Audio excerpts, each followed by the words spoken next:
A'udzubillahi minasyaitonirrajim. Bismillahirrahmanirrahim. Alhamdulillahirabbil alamin. Wassalatu wassalamu ala asyrofil anbiya'i wal mursalin wa ala alihi washabbihi wattabi'in.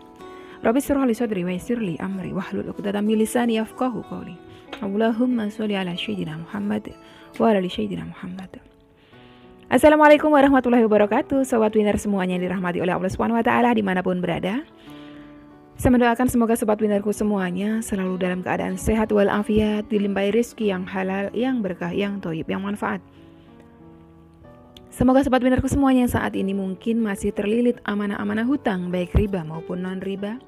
Semoga Allah segerakan kita semuanya terbebas dari hutang, baik itu riba maupun non-riba, dengan cara-cara Allah yang mudah. Tanpa harus menggali lubang yang baru, tanpa harus menyentuh kembali riba, tanpa harus menjual aset, tanpa harus direndahkan, dicaci maki, dikuncing, diolok-olok, dihina, diintimidasi, ditekan oleh manusia lain.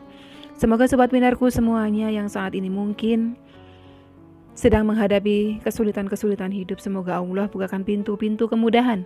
Dan untuk sobat winnerku semuanya yang saat ini mungkin sedang bersedih hati, semoga Allah angkat kesedihannya, Allah gantikan dengan kebahagiaan.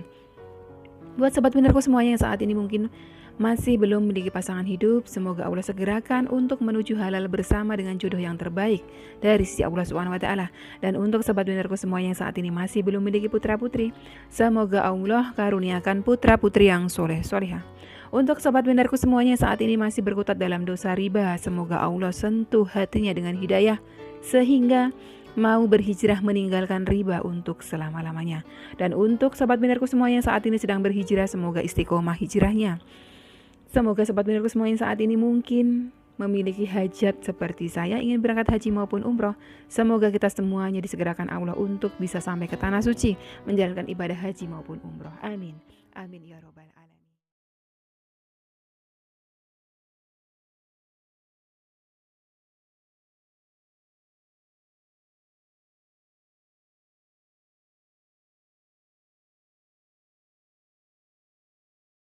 Masya Allah, tabarakallah, alhamdulillah, puji syukur kehadirat Allah Subhanahu wa taala yang senantiasa mencurahkan rahmatnya, kasih sayangnya untuk kita semuanya.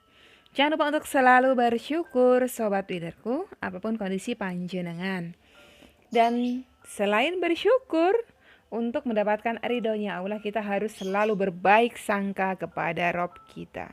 Ingat, Allah berfirman, aku menurut sangka hambaku.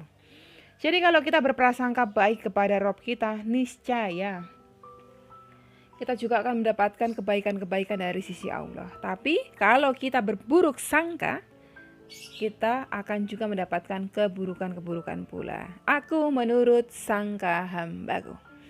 Nah, terkait dengan prasangka baik, prasangka buruk ini, saya di kesempatan video kali ini ingin membahas mengenai pentingnya kita berbaik sangka kepada Rob kita. Karena kalau sampai kita berburuk sangka kepada Rob kita, tentunya keburukan pula yang akan kita dapatkan. Jangan sampai.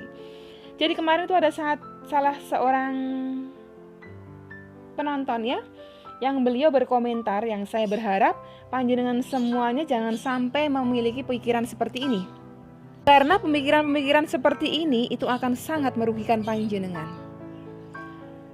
Kenapa merugi? Karena efeknya nanti akan langsung kita rasakan. Jadi kemarin ada yang berkomentar seperti ini, saya tutup identitas beliau ya.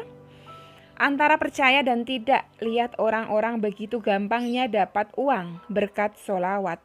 Lah aku udah bertahun-tahun gak ada hasil apa-apa gitu kan. Saya komentari di situ. Komentar saya sebetulnya simple. Intinya gini. Beliau menyatakan bahwa aku udah bertahun-tahun gak ada hasil apa-apa. Dari mana beliau tahu kalau sholawat beliau tidak memberikan manfaat apa-apa? Dari mana panjenengan tahu sholawat panjenengan itu belum diijabah doa-doa panjenengan? Dari mana? Barangkali mungkin beliau punya hajat duniawi, ya kan? Mungkin hajat duniawi tersebut belum Allah kabulkan. Sebab apa? apakah sholawat-sholawat beliau itu sia-sia seperti yang beliau katakan itu tadi, bahasa lain nggak menghasilkan apa-apa, itu kan berarti sia-sia kan. Dari mana bisa tahu kalau sholawat yang dibaca selama bertahun-tahun itu sia-sia dan nggak menghasilkan apa-apa? Saya jawab di situ, apakah panjenengan tahu jika sholawat-sholawat panjenengan dipergunakan untuk melebur dosa-dosa panjenengan di masa lampau? Apakah panjenengan tahu jika sholawat-sholawat panjenengan dipergunakan untuk menyelamatkan panjenengan dari kecelakaan maut misalnya, dari wabah penyakit misalnya, dari keretakan rumah tangga misalnya, dari rencana-rencana dari orang-orang yang jahat, orang-orang yang zalim misalnya. Jadi jangan melulu kita mengukur sholawat-sholawat kita diterima atau enggak itu dari hasil-hasil duniawi tadi itu. Kita boleh meminta kepada Allah apa saja hajat duniawi, boleh. Tetapi jangan kemudian mengukur setiap amal soleh hanya dengan ukuran takaran hajat duniawi yang sudah terkabul. Ini sangat naif sekali gitu. Seorang hamba yang baik itu selalu berbaik sangka. Harusnya dibalik. Oh, mungkin hajat-hajat duniawiku Allah belum kabulkan sebab dosa-dosaku mungkin terlalu banyak. Jadi sholawatku, sholatku, sedekahku, infakku, zakatku mungkin masih dipergunakan untuk melebur dosa-dosaku yang terlampau banyak. Oh, mungkin kemarin tuh harusnya di masa pandemi gini, harusnya aku tuh kena COVID. Tapi karena aku bersolawat kepada Rasulullah bertahun-tahun, pada saat pandemi seperti ini aku gak kena COVID. Harusnya itu seperti itu, berbaik sangka terus kepada Allah. Oh, mungkin untuk saat ini aku tuh belum pantas mendapatkan hajat itu.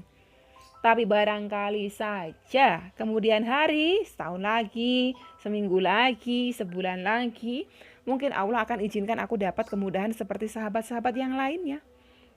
Atau kita balik lagi, mungkin beliau-beliau semuanya itu yang sudah dapat, mungkin memang Allah sudah ridho kepada beliau. Kenapa bisa ridho kepada beliau? Itu yang wajib kita cari tahu. Oh, beliau ternyata sholatnya tepat waktu. Oh, ternyata beliau sholawatnya itu udah kencang, udah istiqomah, ikhlas pula, niatnya lurus pula. Oh, barangkali memang beliau rajin sekali sedekah dan sedekahnya itu disimpan rapat, tidak dipamer-pamerkan. Supaya apa? Kalau kita berbaik sangka seperti itu, jadinya iman kita makin hari makin naik. Jangan justru suuzon. Belum apa-apa mengatakan kalau tidak ada hasil apa-apa. Dari mana tahu? Belum ada hasil apa-apa dari mana? Yang seperti ini tuh Allah gak senang gitu loh. Allah justru makin akan murka. Kalau Allah mau bisa bicara langsung ya sama kita, ya Allah mungkin langsung berfirman sama kita. Misalnya bisa ya.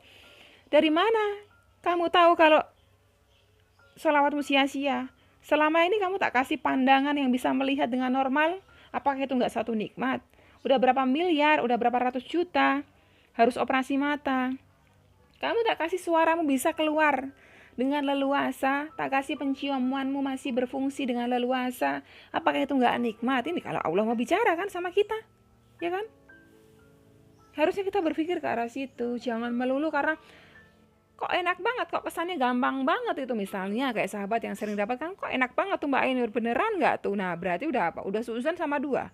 Kepada manusia suuzon, kepada Robnya juga suuzon. Kenapa nggak dibalik saja pola pikirnya? Dibalik. Oh mungkin karena Mbak Ainur Allah sudah ridho kepada beliau. Oh mungkin karena sahabat-sahabat yang ada di channelnya Umi itu karena Allah udah ridho kepada beliau. Kalau begitu saya juga mau mengejar ridhonya Allah. Saya mau sholawat saya semata-mata hanya karena Allah.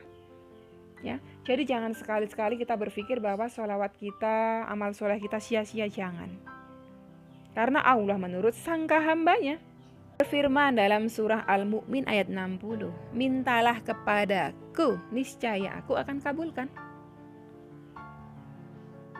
Barang siapa yang berdoa kepadaku, pasti akan kukabulkan. Dan siapa yang memohon kepadaku, pasti akan aku beri. Dan siapa yang mohon ampun kepadaku, pasti akan aku ampuni.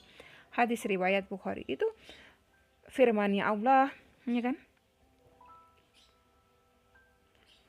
Berdoalah kepada Allah dalam keadaan yakin akan dikabulkan. Dan ketahuilah bahwa Allah tidak akan mengabulkan doa dari hati yang lalai. Hadis riwayat Tirmizi. Jadi Allah itu pasti mengabulkan doa-doa kita. Jadi jangan pernah berpikir bahwa doaku belum dikabul, hajatku belum dikabul, sholawatku sia-sia. Enggak sia-sia insya Allah kalau panjenengan lakukan dengan ikhlas. Segala sesuatu yang dilakukan dengan ikhlas tanpa pamrih apapun akan nikmat. Tapi kalau diembel-embeli tadi itu tentunya akan dihitung terus. Aku udah 20-an tahun loh sholawat, tapi nggak ada hasil apa-apa tuh. Nggak ada hasil apa-apa tuh. Itu udah durhaka kepada Robnya.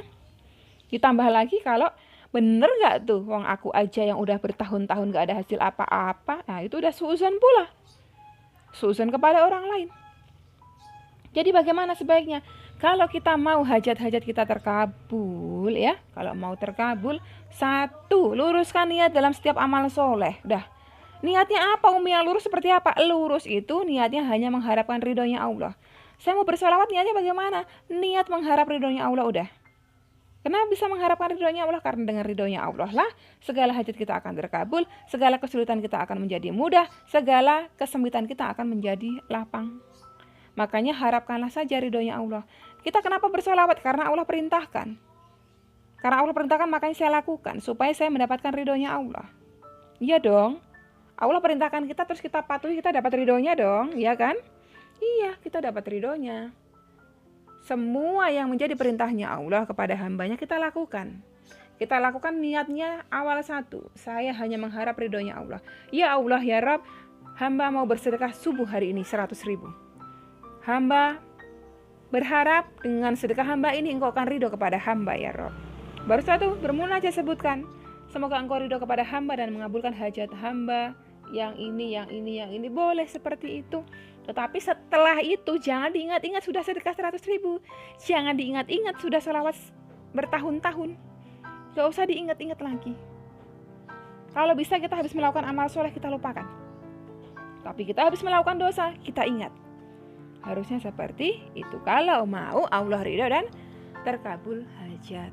Jangan sekali-sekali berpikiran buruk. Jangan sekali-sekali berburuk sangka kepada manusia atau kepada Rob kita. Ya, jangan pernah punya pikiran bahwa solawat kita sia-sia atau solawat kita belum membuahkan hasil. Ingat lagi, dari mana kita tahu kalau belum membuahkan hasil? Mungkin kita minta uang 1 miliar, tapi ternyata Allah kasihnya lebih dari itu melalui kesehatan, keselamatan, satu keluarga. Nah, bisa seperti itu. Ya, jadi pesan saya terakhir kali ini sahabat winnerku semuanya, jangan pernah punya pikiran buruk. Jangan pernah berpikir bahwa amal soleh kita sia-sia ya. Oke sahabat winnerku semuanya, sampai di sini dulu video kali ini. Semoga bermanfaat buat panjenengan semuanya. Wassalamualaikum warahmatullahi wabarakatuh.